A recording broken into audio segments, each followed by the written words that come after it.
Alright, attempt number 5 of this video. Things keep going wrong, but like I said before, fast and loose, hook or by crook, any means, we are moving forward relentlessly. We are moving forward. I'm not letting things push me back anymore. That's not happening. So, what I want to do with this video is help some people out that may be in a similar position to one I've been in the past. Yes, about returning to sport after injury. I just wanted to talk about the previous video, right? It's now the next day. That video is not out yet. It will be out before you see this one, so go watch that. All the stuff I said in it, that I would do in it, I have done. Things went up on my story. I put the plan out there. Nobody's taken that up yet. But listen, if you are in a dynamic sport that's explosive, based on movement as an individual, it will help. MP Classic will help. It's helped many other people before. It will help you. If you have no idea what you're doing in the gym, it will help you. I will help you. Okay. So just putting that out there. The Brighton Meetups, they have been publicised. They've been pushed. People are aware. First one's happening this Sunday. I'm a little bit anxious, nervous about it, but I think it should be good. That all aside, let me tell you my experiences with injury. I think one of the first times I had a very devastating experience with injury was I'm 17 and I'm living in Barnstable. My family's moved there from the little area in Bristol I grew up in because it just wasn't a good place to grow up in. Basically, my parents saw the stuff I was going through. They didn't want that for my two little sisters, so they moved to Devon, to Barnstable, North Devon. I ended up moving there a little while later, joining them. But all my friends were in Bristol. That's where my community was. That's where I did my sport. I did a bit of parkour in Barnstable. I have a video from there, but it wasn't the same. It wasn't the big city. Do you know what I mean? So anyway, I'm traveling every weekend, like 3-4 hours, taking 2 trains, one to Exeter and then one to Bristol, to get to Castle Park on a Saturday, 11 a.m. The meetups that we had there, jams, every week. I think they went on for like 10-15 years, something like that. That's why I'm trying to start the Brighton ones. It was a really good community. Anyway, that was my life, man. That was everything to me at the time, and parkour was everything to me at the time. Still obsessed with it now. So I started to get like a pain in my knee, and I just ignored it, man. I just kept training because that's what I wanted to do. I wanted to get really good at this thing that I loved.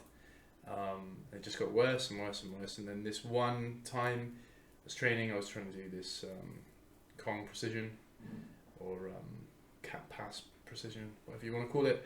Basically a vault, and then you land precisely on a particular thing. Usually it's from like one wall to another. It could be from a rail to another rail to a wall, that sort of stuff. As I land, I hear a click, and my knee is just agony, and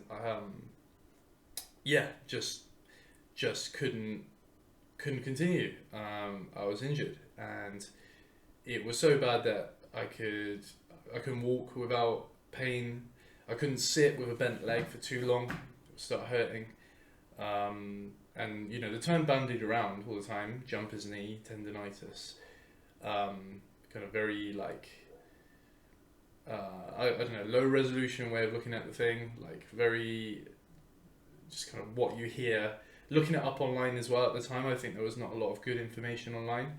And I was pretty online growing up. So, I spent a lot of time reading things like T-Nation, Elite FTS, and Joe DeFranco's work and stuff like that. But that came later, actually. At the time, I guess I just didn't know where to look at the time. And this is what spurred me to get into strength and conditioning. And I kept trying to come back to the spot. I just couldn't. After resting, icing, taking baths, stretching, all this stuff. I went to see a physiotherapist, and they gave me some exercises to do. But those exercises were not great. I'll tell you that. Like, it was literally like I just had no idea what to do. Now, I wrote an article a few months ago. I had almost finished it. It was about returning to sport from injury, and it was about the best way to do this that I found. Again, I don't have any qualifications, okay? I care a great deal about all of this. I've been involved in sport for, over 20 years. I have a lot of experience, done a lot of experimentation on myself, and I've read a lot of research reviews and research and listened to authoritative sources on these matters, and I found things that worked for me and have worked for me consistently over the years. So this is what I want to try and give to you, basically. So let's say, for example, you have a joint injury, and I'm not talking about acute injuries, by the way. I'm not talking about a broken bone or something like that. Let's say, for example, you roll your ankle. Now, first thing to do, get that shit x-rayed. Make sure there isn't a bone break there, because if there is, complicates matters. I'm talking about joint injuries. I'm talking about issues with pain related to non-contractile soft tissue, so tendons, ligaments, that sort of thing, or even like straining a muscle, or something along those lines, right? Or anytime you have pain, but there's not like a serious issue, like a bone break or something like that, or like a tear or something. Again, consult a medical professional first. But if you are, if you've been injured and you're struggling to return to sport, first thing to do, get it moving again. Fuck rice, bruv. Like, rest, ice, compression, elevation. Fuck all that. Don't worry about that stuff. Take a hot bath. Who cares, man? Yeah, take hot baths, move it around, try to increase the pain-free range of motion, and also listen to the pain, because there will be a point at which it is acute, and there's a difference between discomfort and acute pain. And you have like a I guess a spectrum. I don't know what you would call it. There's varying degrees of discomfort leading up to acute pain, right? So yeah, increase range of motion. Start trying to use it again. Okay. Get some blood flow into it. Do cardio.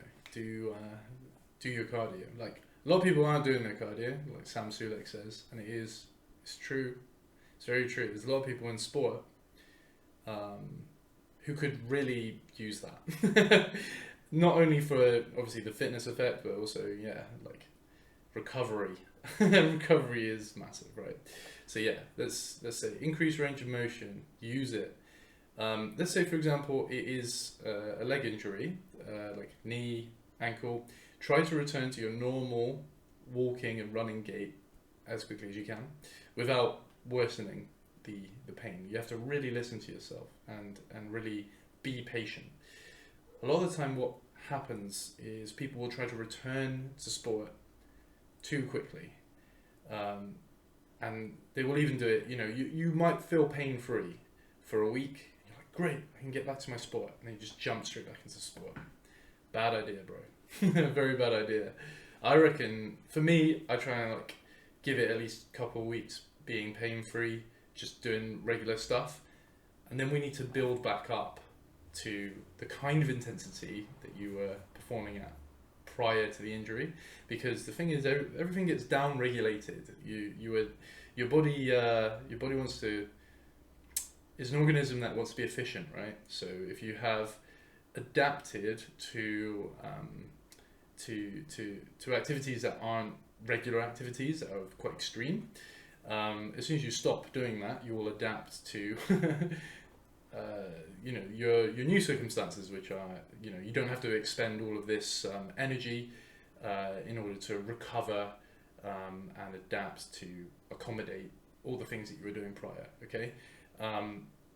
Now, muscle, hard gained, hard lost, to be honest. Like, you can do about, I think it's something like 30%. I might be wrong, maybe it's 70%. But yeah, you can do like, might be a seventh. You can do a fraction of what you did to gain the muscle to retain it. So unless you're like bedridden, or you just like not doing anything for months and months on end, you're not really going to see any like muscle wasting. But what you might see is a reduction in glycogen store, the glycogen stored in the muscle, reduction in the just fluid, like the fluid held within the muscle in the cells. The kind of reverse of cell volumization, whatever you call that. So that can happen too. But soft tissue, non-contractile soft tissue, I think, for some reason, because I've seen this over and over again, people coming back into the sport at the same intensity that when they like prior to injury, they just get re-injured, or they get a different injury. So you come back after an ankle sprain and you're like, oh, this is great, I'm straight back in, like finally pain free, and then you get like a knee issue because you haven't taken the time to build back up.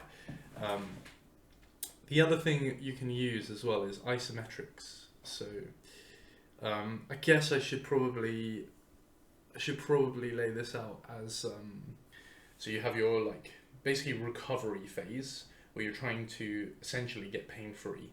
So like I was saying before, hot baths, pain free range of motion, ordinary movements. So yeah, like regular walking and running gait, that sort of stuff. You can use isometric contraction. So that's when you're contracting the muscle, but you're not moving. For example, if you've got like a knee issue, what you can do is you can do like wall sits. If you do parkour, you can do precision holds. So holding the position of landing a precision, and you can do that at various levels. So you can do that at the bottom, just above the bottom, 90 degrees, just above 90, that kind of stuff. You want to accumulate time in these positions, and you will find that it reduces pain drastically. It's a very, very useful tool. I don't know how that works. It just works. It just seems to work. Rule of thumb is about 20 seconds on, maybe 40 seconds off, 20 seconds on, 40 seconds off, something like that. And then trying to increase, as time goes on, you can increase load, you can add weight, you can do all different things. You can build up then to resistance training, right? Once you're in a position where, you know, pain-free range of motion, pain-free on kind of normal behaviors, normal locomotion, like walking around, maybe a bit of light jogging, stuff like that, then we want to start doing resistance exercises. So we want to start like squatting, deadlifting, pressing, benching, rowing, doing pull-ups, all that kind of stuff. And again, prior to this, or like alongside this, start doing cardio. Do cardio as soon as you can, basically, because yeah, that increased blood flow will help you to recover. Will help you to recover from the injury, and will also help you to recover in your sport ongoing. It will make you more efficient as an organism. Okay, so yeah, we've covered that phase of like getting out of the pain zone. Now, when we're returning to the sport, as I said before, we need to take our time, right? So if you're in a sport where you're managing a lot of impact, how can we get back into that? How can we get back there? So first of all, just moving under load without any impact. So if you think of force velocity, so let's talk about in a squat. If you do a nice slow controlled squat with like a pause at the bottom, that's going to be nice and smooth, right? If you do a fast one, you bomb down, come straight back up again, it's going to be sharp, right? What we want to do, start with nice smooth force velocity curves, right? Nice and smooth, down into, you know, from the eccentric, down into the isometric, back up into the concentric. With, you know, just talking about squatting, right? And that's going to be very key. Now, if you start squatting and you find, ow, there's pain at the bottom of the squat, what can you do? You can stick a bench under you. You can stick a bench under you, and this will allow you. Well, my screen just switched off. That gave me a bit of a fright. This is the 5th go, and we're deep in this now. We're 15 minutes in. Yeah. So stick a bench under you. Do some box squats. What you're doing there is you are separating. So basically, what will happen at the bottom of the squat? And so I'm sorry I'm being so specific for knee stuff, but this counts for everything. If we could talk about pull-ups, right? We could talk about pull-ups. You maybe start at the top of the pull-up, come back down, and then back up again. You can do the reverse way, whatever. If you find there is a phase in which, or there's a position in which you feel pain, then what you can do is support that position until you get to a point where you can move without pain, without that support. So for example, with a squat, this is the easiest example. We use a high box. You do that for a week. Next week, lower the box a bit. Do that again. Next week, lower the box a bit until you're deep enough where that's where you go to anyway when you squat. There you go, squatting pain-free. Okay, then we need to come into dealing with impact, right? So here we would use low intensity static plyos. So leaping, which is taking off and attacking the ground with 2 feet together. So we can just do that, just kind of hopping up and down on 2 feet. And then we can change to 1 foot. We can split our feet so that we have more pressure on one, less on the other, that sort of thing. And we want to build up to the point where we're able to do medium intensity, sort of static plyometrics. And we can look at doing dynamic plyometrics or traveling plyometrics, where we're moving along. So then with the plyometrics as well, if you're someone that does parkour, it's like pretty counterintuitive, because in parkour you want to control everything. Everything needs to be soft. Everything needs to be quiet. If you're somebody who really cares about that stuff, right? And that is because you're managing forces and dispersing them, and that's why we like to be quiet. But with plyometric training, it's kind of the opposite of that, because what we're trying to train is our body's ability to deal with the big impact. So we are actually attacking the ground intentionally within that. And then you can build up to depth jumps off of a box. Again, this is all very gradual. And then maybe once you get to that stage, you're good enough then to go outside. And maybe this will be over the course of 6 weeks, right? It takes a lot of patience. It depends how quickly you get through this, and how severe the injury is, how traumatic it is as well. But let's say, it takes you 6 weeks to build back up again. Maybe you go out to like a techie spot. It's just all foot placement,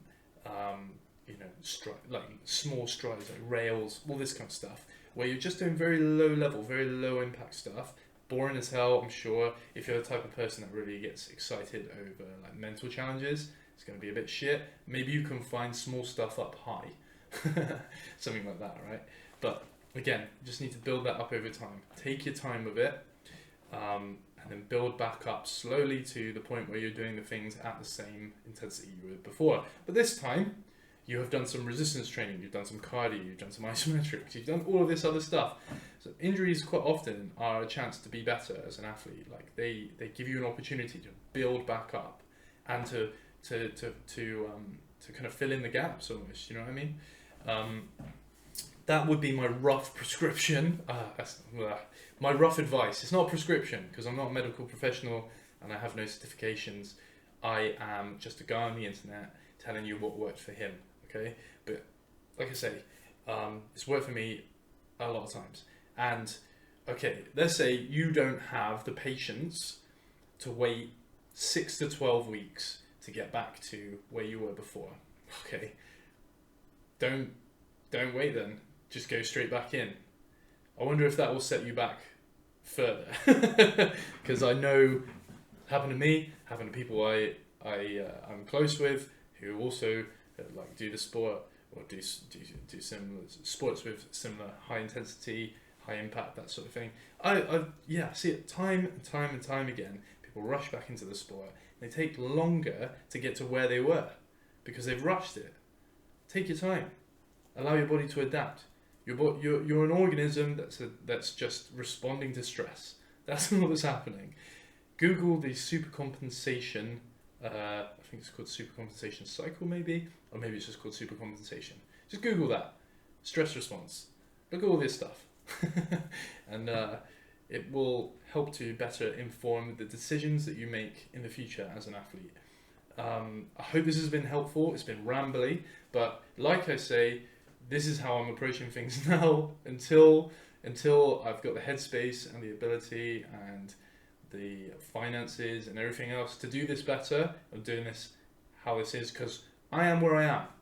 I can't be anywhere else. So I am no longer allowing perfectionism or the concept of or comparison or the concept of all the planning paralysis, all that stuff. It's not holding me back anymore. We're just doing this shit. So I hope this helped you.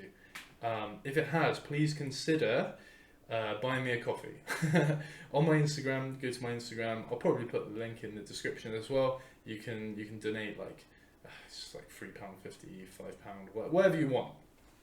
It will help me out a great deal.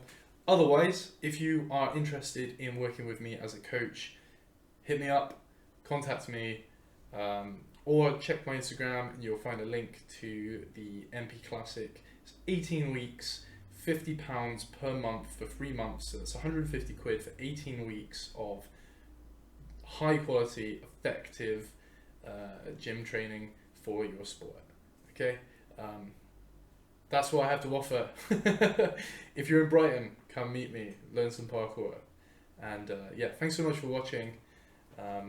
Please give me a comment or just let me know. Let me know. You don't have to fucking put a comment. You don't even have to subscribe. It is what it is. But yeah, I hope you like this. I hope it's good enough that you want to keep watching this kind of stuff. And I'll see you in the next one.